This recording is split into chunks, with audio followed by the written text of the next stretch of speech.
ഇന്ന് നമ്മൾ തയ്യാറാക്കുന്നത് വളരെ ഹെൽത്തി ആയിട്ടുള്ള ഒരു ബ്രേക്ക്ഫാസ്റ്റ് റെസിപ്പിയാണ്. പയറും ഓട്സും വെച്ചിട്ടുള്ള റെസിപ്പിയാണ്. തലേദിവസം രാത്രി ഒരു ഗ്ലാസ് പയറെടുത്ത് അത് വൃത്തിയായി കഴുകിയതിന് ശേഷം വെള്ളമൊഴിച്ച് അടച്ചു വയ്ക്കുക. പിറ്റേ ദിവസം രാവിലെ ഇത് അരയ്ക്കുന്നതിന് മുമ്പ് ഒരു 10 മിനിറ്റിന് മുമ്പ് ഓട്സ് കുതിർത്ത് വയ്ക്കണം. ഈ റെസിപ്പി ഫുള്ളും കാണുക. ഇതിൽ ലാസ്റ്റ് ഞാൻ ഒരു കാര്യം ചേർക്കുന്നുണ്ട്, അതാണ് ദോശയ്ക്ക് കൂടുതൽ രുചി നൽകുന്നത്. ഈ ദോശയിൽ ധാരാളം ഹൈ പ്രോട്ടീനും ഫൈബറും ഇതിലടങ്ങിയിട്ടുണ്ട്. വെയിറ്റ് കുറയ്ക്കുന്നവർക്ക് പറ്റിയൊരു ബ്രേക്ക്ഫാസ്റ്റാണ് ഇത്. ഒരു മിക്സിയുടെ ജാറെടുത്ത് അതിലേക്ക് കുതിരാനായിട്ട് വെച്ചിരുന്ന പയർ ഇതിലേക്ക് ഇടുക.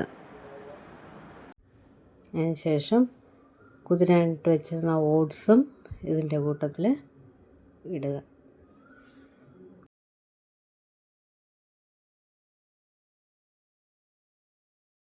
ഇതിലേക്ക് 2 പച്ചമുളകും 1 കഷ്ണം ഇഞ്ചിയും 1/4 സ്പൂൺ ജീരകവും ഇട്ട് നന്നായിട്ട് അടിച്ചെടുക്കുക. വളരെ കുറച്ച് ഇൻഗ്രീഡിയൻസ് ഉപയോഗിച്ച് വളരെ എളുപ്പത്തിൽ വീട്ടിൽ തയ്യാറാക്കുന്ന റെസിപ്പിയാണിത്. ഹെൽത്തി ബ്രേക്ക്ഫാസ്റ്റ് റെസിപ്പിയാണ്.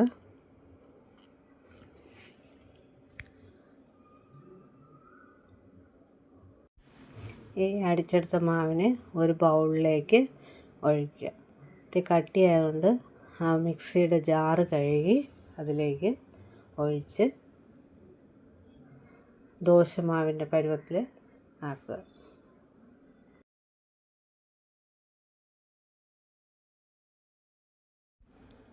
അതിനുശേഷം കുറച്ച് ഉപ്പ്, പാകത്തിനുള്ള ഉപ്പ് അതിലേക്ക് ഇടുക. ഇട്ട് നന്നായിട്ട് ഇളക്കുക.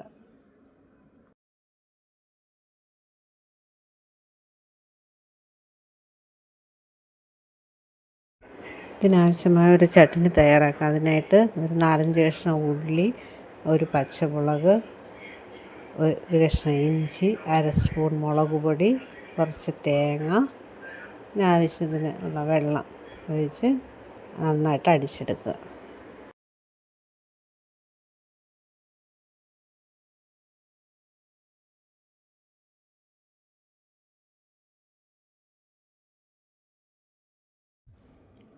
അരച്ചെടുത്തതിന് ഒരു പാത്രത്തിലേക്ക് പകർന്ന് വയ്ക്കുക.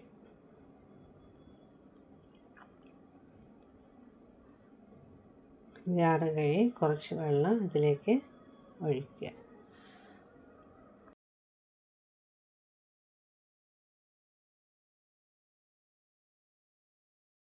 അതിനാവശ്യമായ വെള്ളവും ഉപ്പും ഇതിലേക്കിട്ട് നന്നായിട്ട് കലക്കിയതിന് ശേഷം അടുപ്പിലേക്ക് വയ്ക്കുക.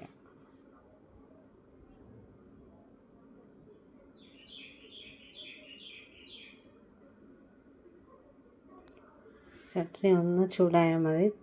കൂടുതൽ ചൂടായാൽ അത് തിളച്ചാൽ അത് കൊള്ളില്ല, പിരുപിരാന്നായിപ്പോവും. അതുകൊണ്ട് കുറച്ച് ചൂടായാൽ മതി. അതിനുശേഷം അതിനെ വാങ്ങി വെച്ചിട്ട് അത് നമുക്ക് കടുക് താളിച്ചൊഴിക്കണം. അതിനായിട്ട് ഒരു ചെറിയൊരു തവ എടുത്തതിലേക്ക്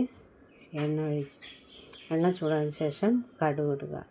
കടുകും മുളകും കറിവേപ്പിലയും ഇട്ടതിന് ശേഷം ഇതിലേക്ക് ഒഴിക്കുക.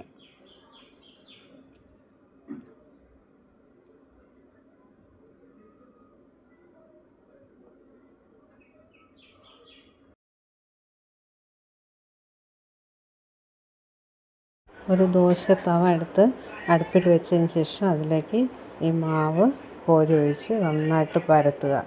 ഇത് ഞാൻ നേരത്തെ പറഞ്ഞില്ലേ, ഒരു ഇൻഗ്രീഡിയൻസ് ഇതിൽ ചേർക്കുമ്പോഴാണ് കൂടുതൽ ടേസ്റ്റ് കിട്ടുന്നത്. നെയ്യ് ഇതിൻ്റെ പുറത്ത് തൂവും.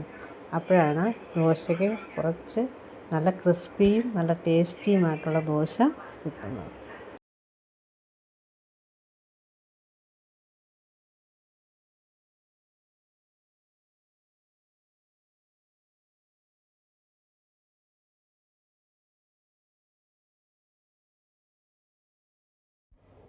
നല്ല ക്രിസ്പിയും നല്ല ടേസ്റ്റിയുമായിട്ടുള്ള ദോശ ഇവിടെ റെഡി ആയിട്ടുണ്ട്.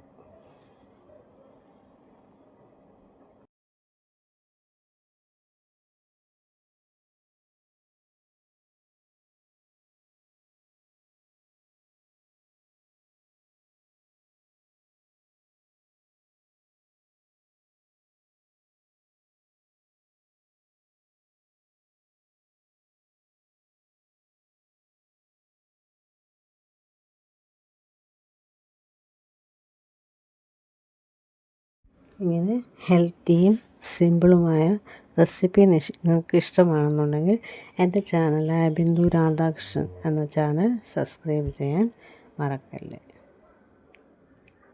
സബ്സ്ക്രൈബും ലൈക്കും കമൻറ്റും ഷെയറും നൽകുക.